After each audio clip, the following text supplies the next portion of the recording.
This is the Global Podcast Network, where executives and professionals connect, share, and inspire. Stay tuned for the conversations that drive success.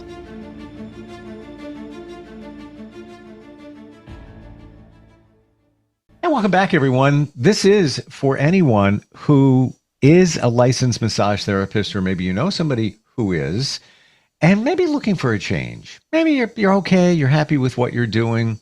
Maybe it's not fulfilling you, not filling your cup in terms of what you feel your purpose is when it comes to your profession with massage. What about senior or geriatric massage? We're going to talk with somebody who owns an institute that can train you for that anywhere in the world, virtually or in person if you're in California. But there's two different ways to look at this where you could be working and practicing that. We're going to look at that today too. She is a licensed massage therapist, author, owner, director, the educator at Daybreak Geriatric Massage Institute, and she's our professional of the year. Dawn Castiglione is back with us. How are you doing today? Doing great, Steve. How are you? Very well. I want to tell you, before we even dig in, I appreciate your passion for what you do in the massage world, but also the training world, but also your clarity. When you explain things, it's very clear. It's understandable. And just the options that people have when they want to progress to this field or look at something a little bit different. You know, I'm blown away that this can be done in real time. Okay, that's the key point there. In real time, the training, thanks to Zoom and technology. There's a lot of online courses out there for many different things. Personally, I get bored. In fact, I was taking call it a coaching type class. I'm up to one module. I haven't progressed in about 4 weeks. Why? I'm bored. It's like, you want to interact with people. It's like, all right, and it's well done, but it's like, I'll get to it when I get to it.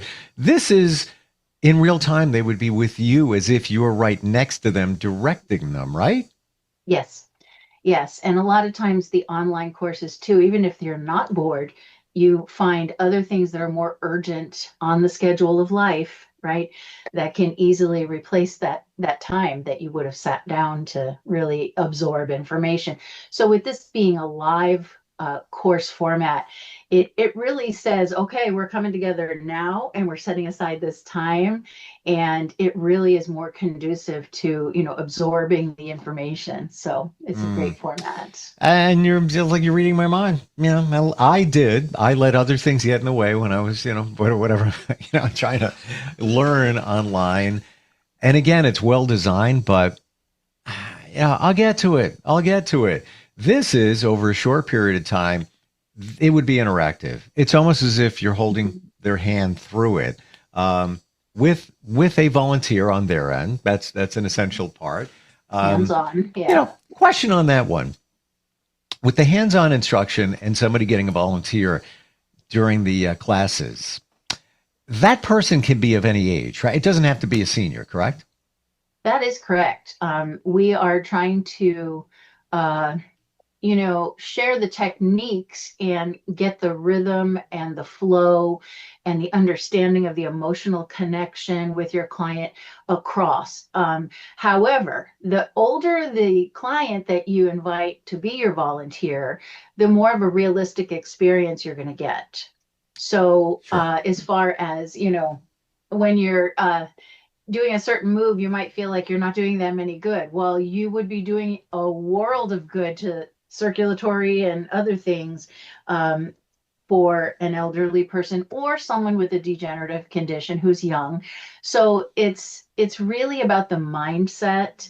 But when we do have our in-person classes, which we still have, of course, we bring in seniors for the students to work on. So they're working on seniors all weekend long. But yeah, wow. They can, to get through the curriculum, they can work on any body they can grab for the weekend. And we don't take up the whole weekend of the volunteer. We have, sessions where they can come for an hour or two and accomplish segments. Love it. We've talked about this before, but we're going to put more of a microscope on it. The direction you can go. where you can practice geriatric massage. Can we go a little bit deeper into that? Mm-hmm. There are so many avenues that you can pursue to take these skills with you and enrich people's lives. But let's just today maybe look at the opposite ends of the spectrum so that you can find yourself somewhere in the middle there. There are folks who really have a talent for, uh, conveying a relaxing atmosphere and being positive and uh, just so on target with what the client needs and everything. And that's great, but maybe they're just not drawn towards making that emotional commitment long term, or Mm. emotional commitment to also know a family member, a caregiver, etc. And so if that's you, there's a place for you still with all of your skills and talent and passion to help these folks without having to put down roots. And I say that carefully because these folks still need your love and your TLC. But for the person who is on that end of the spectrum, there are things like senior centers where folks come, they're active, healthy, robust seniors who have, muscle tone, and they're just out there doing their thing. They're Mm. cognitively, they're not impaired. Um, you know, just living life to the fullest, going on a bus trip to the casino or taking an art class or what have you. So it's a nice kind of a setting for that person who really can't embrace the innermost relationships and the circle of healthcare team members of each client who's more frail. And then on the other end, Steve, I've had in the past 6 months, I would say, more students who are interested in end of life or have hospice training or even asking about death doula. And we have had birth doulas sort of in our vocabulary for a while. Someone who assists with all the different aspects of helping someone through giving birth. um, but a death doula is such an amazing thing to consider too.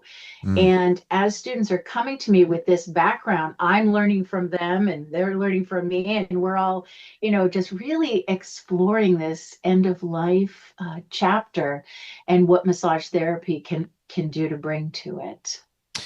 It's very different, those two different avenues where Mm.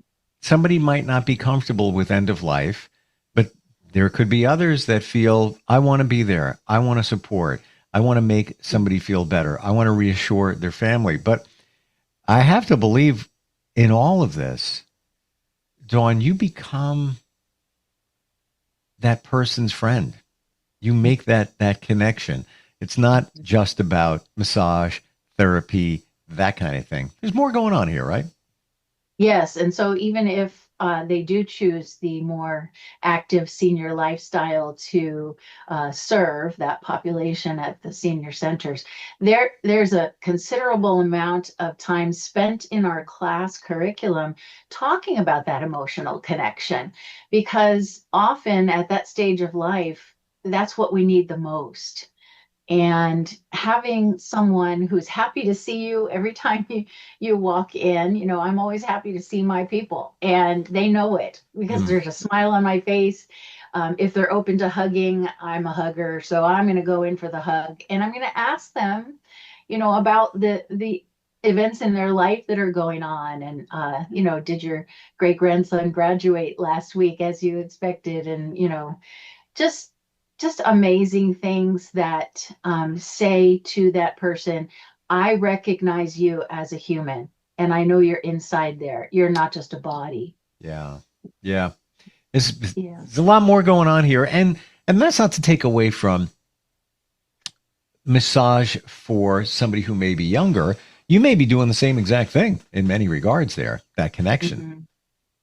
Absolutely. I mean, we've talked before about how we have teenagers these days with diabetes. Yeah. We have early onset Parkinson's, Alzheimer's. We have stroke in much younger people these days too. And um, approaching the body with the same demeanor and, intent is really important for all age groups. And that's why our curriculum is getting even more and more applicable for every massage therapist to have in their toolbox.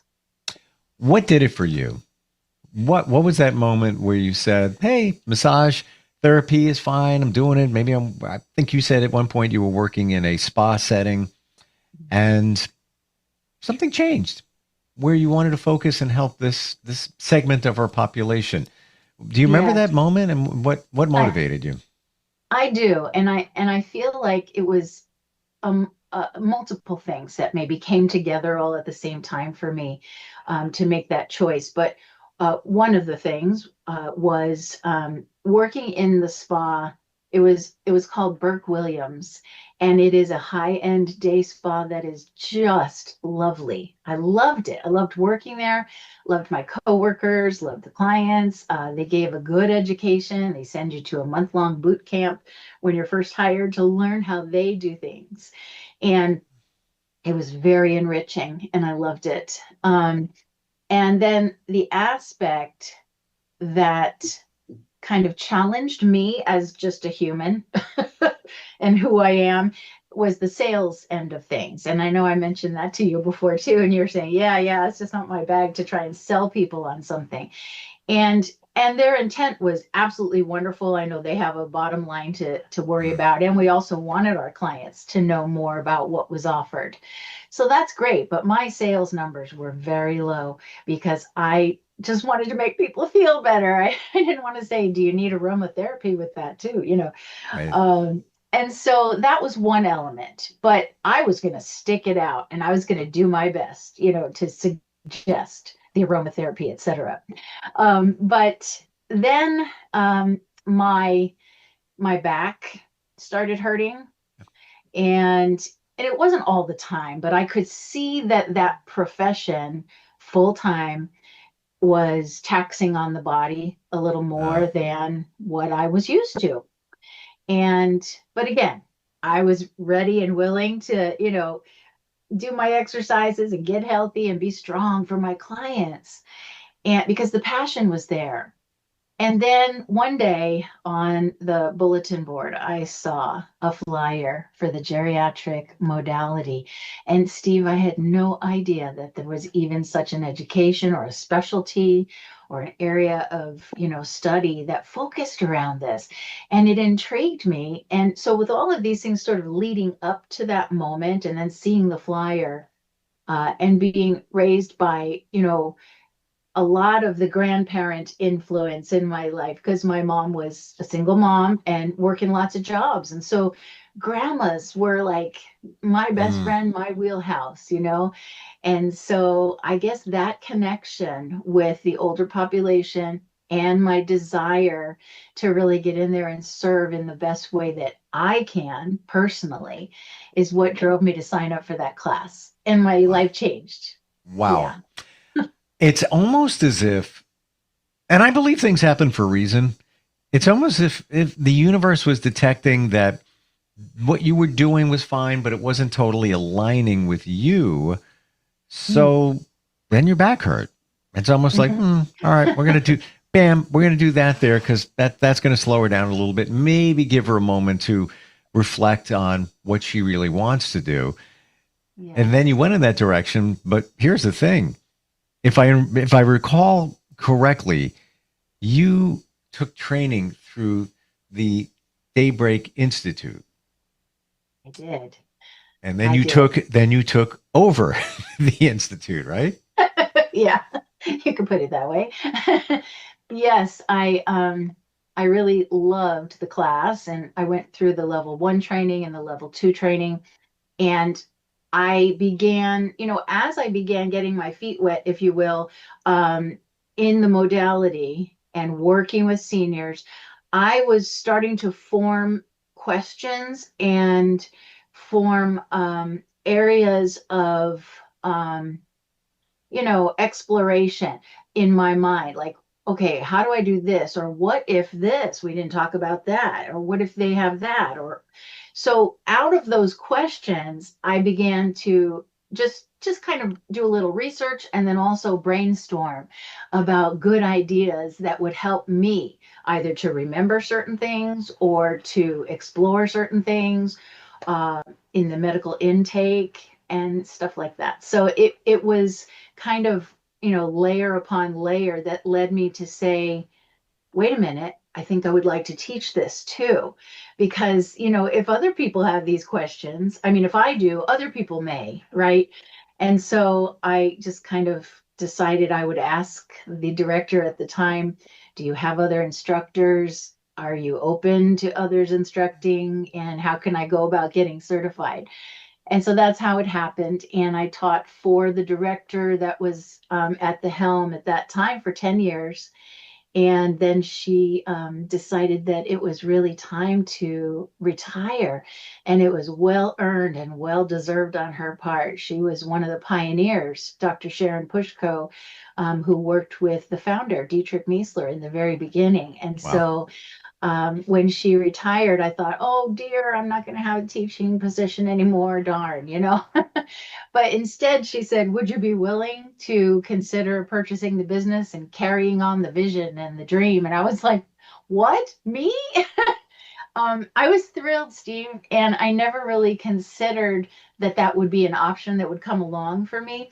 But what a thrill it has been to work on this aspect of it and to really try and reach out to the students and give them what they need. Medical conditions change, science learns more, and Mm. learning skills, learning via Zoom because of COVID, for instance. All different kinds of aspects feed into how we learn. As though some people learn by doing, hearing, reading, whatever. And so I try to really encompass all of those learning styles in our curriculum as well. So it's been a great journey, really, and I'm still on it. Oh yeah. Oh yeah. And Still inspiring. learning. So they just fed me some emails and you can always reach us. Any questions for Dawn, instantfeedbacksteve@gmail.com. Olivia in Austin says many massage therapists are hesitant to work with older clients. What would you say to someone who feels intimidated by that?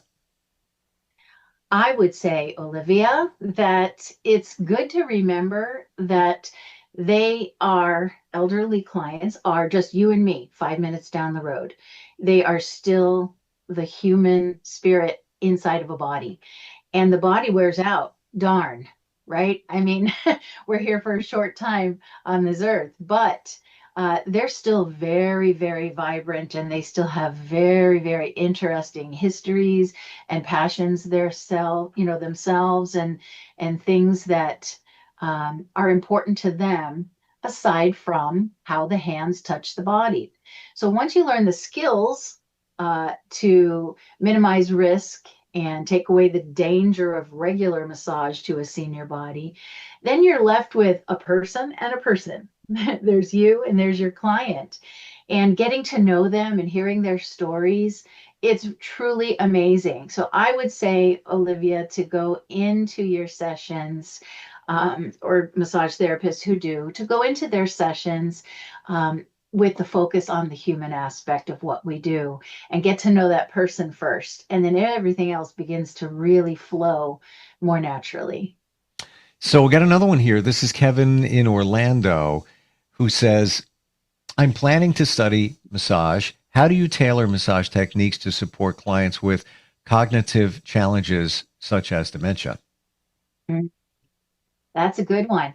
Okay, Mm. so Kevin, even more so diving into the personal aspect and that connection emotionally.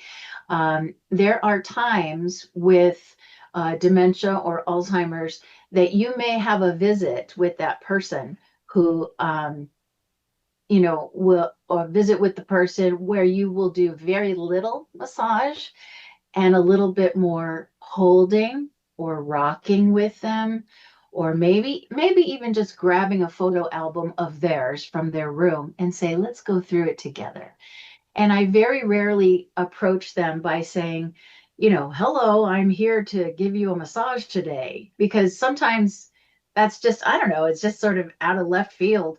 And massage may not be a friendly thing for every person either. We don't know their history. Everyone's different. And so I might say, instead of that, hello, I'm here to visit with you today. Can I spend a little bit of time? And Kevin, cognitively impaired or slowed down thinking that happens inside of these clients, very often they cannot tolerate more than 5 to 10 minutes of visiting or stimulation, either emotionally, mentally, or physically. So it's a short amount of time. And if we approach it with the mindset that this is a precious 5 to 10 minutes, how am I going to connect with them emotionally right off the bat? And then the amount of, massaging or not massaging begins to come naturally to you. You'll see what they want and don't want. I had a woman who just kind of pulled her hand away. All I was going to do is hand massage that day. And she just pulled her hand away and just kind of looked at me like, what are you doing? And so sometimes it's just a matter of them not understanding why you're even there. So be there as a friend first, is what I would suggest. Well, that just really sent it home clearly in terms of much of what somebody's role is in geriatric massage. You are, now I'm seeing this more of you are a connection, a friend, and a massage therapist, whereby in, let's say, somebody younger, you're more of a massage therapist and then you're a friend. It's a different way to look at it. Another one here. This is Thomas in Denver. And I'm going to paraphrase this because he wrote quite a bit, but basically he says he owns a spa and says, what's the most important piece of wisdom you've gained as a business owner and educator in the massage industry? Wow, that is a good one. I think it did teach me a life lesson, Thomas, about me being not in control of every moment and to be open to what the moment is going to bring to me as well as to my client. That's been a huge one for me, to just let go and allow the moment to steer me. It's a very calming thing, but it's also surprising at first because you're like, wait a minute, I didn't expect this. And so entering with that understanding that you may not see what you expect or feel what you expect is a refreshing take on the career, I think. And it's been a very big blessing to me, because that's when you start to receive more of that person. You're not just going to give, and kind of close out what they have ready to give to you. And so that's been a big one for me, and I've loved it. So what I'm detecting, and it pretty much aligns with my journey. The first thing, I'll be honest, had some changes about 5 years ago. And I met somebody, and I believe they were dropped in front of me to deliver this message. And we were friends for like 6 months, in your life for a season or a reason. The message was,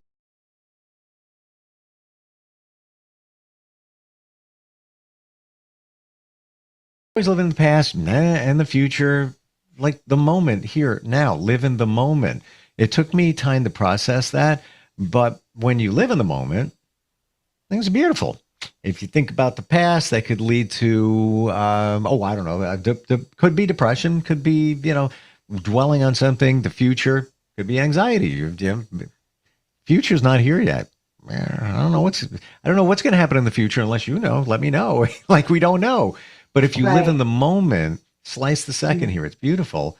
That being said, when you're with that patient, especially a geriatric patient, if you're not thinking about the outcome and all of this, and you're with them, you're meeting them at the moment, radically different.